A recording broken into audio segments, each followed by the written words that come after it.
10h midi. Véronique Tiberghien sur la première. Il nous a rejoint, il est de retour. Kamal Messaoudi est avec nous, bonjour. Bonjour, vous allez bien? Oui, animateur de la chaîne YouTube Zone Geek. Exactement. Grâce à vous, on sait que nous sommes tous un peu geeks au fond de nous-mêmes. Bah oui, tout le monde aime un petit peu cette pop culture. Oui, c'est clair. Et qu'est-ce que c'est un geek qui devient papa? Ben oui, c'est un papa geek. C'est un geek qui dort moins, surtout. C'est ça. On avait l'habitude puisqu'on jouait toute la nuit. Toutes nos félicitations en tout cas. Merci. Et l'occasion de revenir aussi sur le pouvoir de l'imaginaire. Oui, alors en fait j'ai une exclue mondiale rien que pour vous, c'est quand même génial. C'est un jeu de cartes qui s'appelle Keyforge, en fait qui est à la base américain, c'est Fantasy Flight Games, et c'est Asmodee qui le distribue en Europe je pense. Non, même j'en suis sûr. Et en fait c'est un jeu Heroic Fantasy basé sur ce qu'on appelle le médiéval fantastique. Et en fait, aujourd'hui, je voulais vous parler d'un concept super important, parce qu'on a souvent tendance à dire que les geeks sont des consuméristes qui aiment bien acheter, jouer aux jeux vidéo, avoir plein de jeux, de jouets, des collections énormes dans leur garage. Eh bien, ce n'est pas que ça, parce que je voudrais vous raconter une toute autre histoire. Comme vous le savez, je fais des allers-retours entre la Belgique et l'Irlande. Oui. C'est le pays de l'eau prochaine, on a les Schtroumpfs. Mais voilà, un homme un petit peu fou, ou peut-être pas, dans les années 70, a décidé de créer un concept qu'on appelle le jeu de rôle. Donc pas le jeu de rôle en entreprise, évidemment, mais le jeu de rôle basé sur la culture de l'imaginaire. Parce que peut-être, on n'en est pas sûr, mais il paraît que les premiers hommes faisaient des peintures rupestres dans leur caverne afin de raconter leurs aventures, mais on ne sait pas si c'était des vraies aventures ou s'ils avaient un peu fantasmé leur truc. Le mammouth m'avait l'air un peu gros, on va dire. Et donc c'est un petit peu ça, c'est que les geeks en fait à la base, ce qui les lie, ce qui les relie, c'est cette culture de l'imaginaire, c'est cette capacité à se projeter dans des univers qu'on ne voit pas tous forcément, parce que moi je vois peut-être le petit Le Prochain qui est dans le coin, mais tout le monde ne le voit pas. Et en fait l'histoire est assez simple. Vous avez tous joué aux échecs peut-être, je ne sais pas. Oui, enfin aux dames. C'est la même chose. Moi, c'était les dames. Eh bien, donc là, je me projette beaucoup plus loin. On n'est plus dans les cavernes avec les hommes et les peintures rupestres, mais on est donc au principe de jeu d'échecs et plus tard, ce qu'on appelle le Kriegspiel. C'était un jeu d'origine allemande. Et le principe était simple. Vous jouiez autour d'un plateau des personnages. Bon, le jeu de dames, évidemment, c'est assez simplifié. C'est un petit pion. Mais plus tard, des gens se sont mis à jouer aux soldats de plomb. Donc, vous connaissez sûrement les guerres napoléoniennes dans lesquelles on représentait des petits personnages. Donc jusqu'ici tout va bien, puisqu'on faisait des grands tableaux, des grands décors dans lesquels on faisait des collines, des montagnes, on représentait son petit soldat, on le peignait, etc. Il n'était pas encore personnalisé. Et puis un jour, donc Gary Gygax qui a inventé un jeu qui s'appelle Chainmail, qui est un peu l'ancêtre, on va dire, de Keyforge, ce qui était aussi un petit jeu de soldats de plomb, était sur un grand tableau dans lequel il présentait ses soldats. Et puis à un moment, dans son décor, il y avait une caverne. Et il s'est dit, tiens, qu'est-ce qui pourrait se passer si mes soldats de plomb, il a des drôles d'idées, je sais, c'est pas très... Voilà, qu'est-ce qui pourrait se passer si mes soldats rentraient dans cette caverne? Voilà, dans cette caverne. Et il s'est dit, je vais donner des prénoms à mes soldats de plomb, je vais les personnifier, je vais les faire rentrer dans cette caverne, et je vais vous raconter ce qui va se passer dans cette caverne. Et donc forcément, on devait enlever cette table et utiliser le pouvoir de son imagination pour interpréter des personnages. Et c'est un peu ça le jeu de rôle. C'est un maître de jeu, donc quelqu'un qui raconte une histoire autour d'une table à d'autres personnages qui, eux, interprètent ces petits soldats de plomb et qui les font interagir. Et donc, en fait, un peu le même principe que le conteur, sauf qu'ici, le conteur, il a des aventuriers autour de lui qui participent interactivement à cette aventure. Et donc là, forcément, pas besoin de beaucoup de choses, pas besoin de jouets, uniquement son imagination, des personnages à interpréter et évidemment quelques dés pour le côté simulationniste. Vous savez, si par exemple je simule le fait que je monte des escaliers, je jette un dé. Si le dé fait un score élevé, j'ai réussi à monter les escaliers. Bon, je simplifie, c'est pas aussi... Non, c'est ça. Mais au fond, vous n'êtes plus un joueur, vous êtes dans le jeu, vous êtes le jeu. Effectivement, on devient le jeu. Et alors, ce qui est incroyable, c'est que ça crée vraiment une série de liens entre ces gens qui jouent autour d'une table. À tel point que, comme je le dis souvent, même les hipsters s'y sont mis, c'est pour dire. Donc, les hipsters... les hipsters à moustache qui font du vélo du côté de Saint-Gilles, je pense... se mettent à faire du jeu de rôle. Et ça prouve aussi que ça s'est diffusé au sein des masses. Et c'est très important. Même maintenant, vous savez que dans des écoles, les petits-enfants se mettent à faire du jeu de rôle. On peut jouer une licorne, un lutin, ce qu'on veut. Et ça développe une série de qualités insoupçonnées, que ce soit le travail en équipe, que ce soit la diction, que ce soit le jeu de comédie, que ce soit même la capacité à raconter une histoire cohérente. Vous savez, si on ouvre la porte et qu'elle est à gauche, elle ne peut pas être à droite 10 minutes plus tard. Donc c'est ce genre de qualité que ça développe.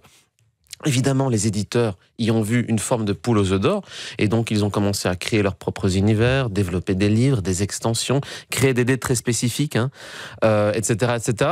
Après, évidemment, personne n'est obligé de posséder tous les livres qui existent depuis l'histoire de l'humanité du jeu de rôle, mais il suffit des fois simplement de créer son propre univers, créer ses propres personnages, et utiliser peut-être une pièce pile ou face pour... changer du dé.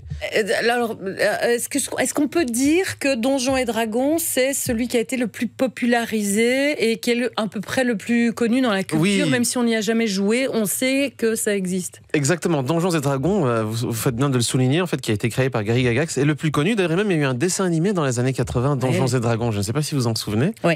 Voilà, qui était directement la source de ce jeu de rôle. Donjons et Dragons existe encore. Il y en a énormément. Et ce qu'il faut savoir, c'est qu'à l'ère du numérique, on parle beaucoup de digital, etc. Lors de campagnes de financement participatif, ce qu'on appelle les crowdfunding, eh bien, les jeux de rôle sont les objets qui rapportent le plus d'argent. Et on peut des fois compter de l'ordre de millions de dollars levés rien que sur la création d'un jeu de rôle. Alors, ils ne sont pas uniquement américains, il y en a aussi des Européens, beaucoup des Scandinaves, des Français aussi, quelques Belges, je sais bien qu'ils s'y mettent. Et il y en a. Et donc, effectivement, donc là, la culture numérique, qui est souvent aussi une culture où on est dans le digital, le fait d'avoir un ordinateur, etc., eh bien, se met au service du jeu de rôle papier. Et donc, on peut en citer plein. Vous avez cité Donjons et Dragons. On peut interpréter un vampire dans le jeu de rôle Vampire. Voilà. Warhammer, qui est aussi très connu. Il y en a, récemment, il y en a un qui est très à la mode, qui s'appelle Tales from the Loop, qui est très inspiré d'un monde un peu à la Stranger Things, qui est un jeu de rôle d'origine scandinave. Et il y en a des tas et des tas, il y en a pour tous les genres, pour tous les goûts. Et je pense qu'à partir du moment où les personnes s'y essayent, ils prennent goût à la chose. Et ce qui est très intéressant, c'est qu'il y a de plus en plus de nouveaux joueurs, mais qui ont un certain âge. Donc ce n'est pas forcément une passion qui se commence quand on a 12-13 ans. Ou bien elle peut se commencer quand on a 12-13 ans, mais ne pas forcément se finir... Voilà, ça c'est ceux qui ont perdu leur part d'enfance. C'est bien triste, mais voilà, il faut bien retourner aux réalités de la vie, payer ses factures, ses impôts et tout ça. Mais voilà, donc les gens s'y mettent. Et c'est aussi une passion qu'on peut pratiquer chez soi. Et donc on peut s'occuper d'un bébé tout en faisant du jeu de rôle. C'est ça. La boucle est bouclée. Voilà.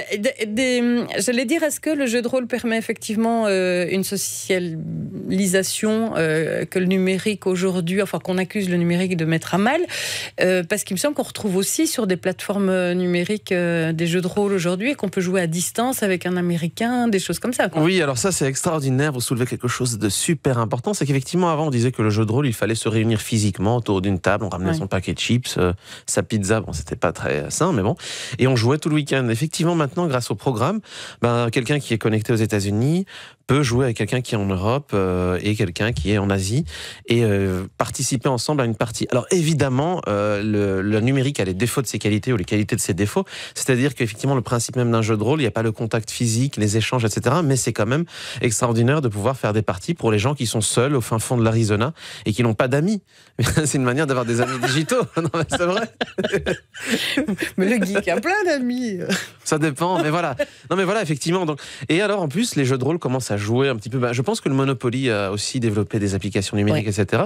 Mais dans le jeu de rôle, c'est le principe aussi, c'est qu'on peut aussi télécharger des cartes, parce que vous savez, si on doit à chaque fois acheter une nouvelle carte, la mettre sur le plateau de jeu, etc., on peut télécharger des fiches de personnages, on peut même, maintenant, il y a une application pour lancer des dés avec son smartphone. C'est quand même, voilà. Pas besoin d'acheter de dés. Là, peut-être que c'est un peu trop, mais voilà. Là, peut-être que c'est pas la peine. Donc, on rappelle peut-être ce jeu. Oui, c'est Keyforge. Alors, donc, qui n'est pas encore dans les salles de jeu ni dans les magasins pour le moment. Voilà, c'est génial. Je montre un objet qui n'est pas encore sorti, mais qui est une avant-première mondiale. Elle s'appelle Keyforge. Je pense que ça va sortir plus ou moins vers décembre. Et on peut dire que c'est l'arrière-petit-fils des jeux originaux qui avaient été écrits à l'époque. Chainmail, qui a donné Donjons et Dragons, qui a donné une série d'autres jeux. Et on peut dire aussi que Magic, peut-être, qui est un peu le jeu, on va dire, le plus connu, inspiré des univers Heroic Fantasy, est aussi un petit peu l'ancêtre de Keyforge. Et donc, ces jeux, on le vend en poupe, il y a un revival, et en fait, c'est ce que j'appelle l'effet Polaroid, c'est-à-dire qu'un objet qui n'était plus à la mode redevient à la mode, parce qu'on le découvre via une voie détournée, qui est souvent celle du jeu vidéo Heroic Fantasy. Voilà. C'est tout ce qu'il faut ? Je dis, il n'y a pas un plateau, un truc... Alors, l'avantage de celui-ci, c'est qu'il en faut 2, évidemment, puisqu'on joue l'un contre l'autre, minimum. Et que la grosse exclusivité de ce jeu, c'est qu'en fait, ce sont des decks, donc des jeux de cartes, qui sont uniques. Donc, à chaque fois que vous ouvrez un paquet, il n'y en a aucun autre équivalent dans le monde. Et c'est un petit peu la particularité de ce jeu-là. Alors, évidemment, il se base aussi sur les univers d'imaginaire Heroic Fantasy, mais les jeux de rôle peuvent aussi se pratiquer dans la science-fiction et même dans le contemporain, ou voire dans les univers type Cthulhu, si vous connaissez un petit peu les équipes de Lovecraft. Il va falloir qu'on refasse une... Lovecraft, oui, qui avait un cerveau bien dérangé, je vous en parlerai. Ouais, d'accord, on refera une séquence sur le sujet. Ça sort au mois de décembre, normalement, chez nous, donc Keyforge. Et ça sera distribué par Asmodée chez nous, en tout cas en Europe, en Belgique et ailleurs. Merci beaucoup, Kamal. Merci à vous. À bientôt. Ciao.